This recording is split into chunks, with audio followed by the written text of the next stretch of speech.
ஆண்டவராகிய இயேசு கிறிஸ்துவின் நாமத்தினால் உங்களுக்கு அன்பின் வாழ்த்துக்கள். மார்க் 1:15 இயேசு சொல்கிறார், காலம் நிறைவேறிற்று, தேவனுடைய ராஜ்யம் சமீபமாயிற்று, மனம் திரும்பி சுவிசேஷத்தை விசுவாசியுங்கள். இயேசு வரும் வரைக்கும் ஜனங்கள் நியாயப்பிரமாணத்தை வைத்துதான் இந்த பாவத்தை ஜெயிக்க போராடினார்கள். ஆனால் ஜெயிக்க முடியவில்லை. இப்பொழுது பாவத்திலிருந்து நம்மை மீட்கும்படிக்கு இரட்சகராகிய இயேசு கிறிஸ்து வந்து விட்டார்.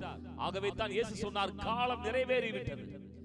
அதுவரைக்கும் யாரும் தேவனை கண்டதில்லை. ஆனால் இப்பொழுது தேவகுமாரன் மனுஷகுமாரனாய் இந்த உலகத்துக்கு இரட்சகராய் வந்து விட்டார். தேவ ராஜ்யம் சமீபமாய் வந்து விட்டது.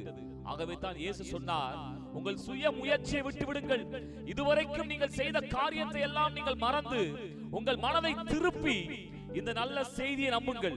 இயேசுவாகிய என்னை நீங்கள் நம்புங்கள். நான் உங்களை மீட்டு உங்கள் பாவத்திலிருந்து உங்களை மீட்டெடுத்து ரட்சித்து அந்த பரலோக ராஜ்யம் கொண்டு போய் சேர்ப்பேன். இந்த உலகத்திலும் உங்களை ஆசீர்வதிப்பேன் என்று சொல்லி இயேசு நற்செய்தி அறிவிக்கிறார். இந்த நற்செய்தி தான் இன்றைக்கு நாங்கள் உங்களுக்கும் அறிவிக்கிறோம். இந்த வார்த்தையை நம்புங்கள்.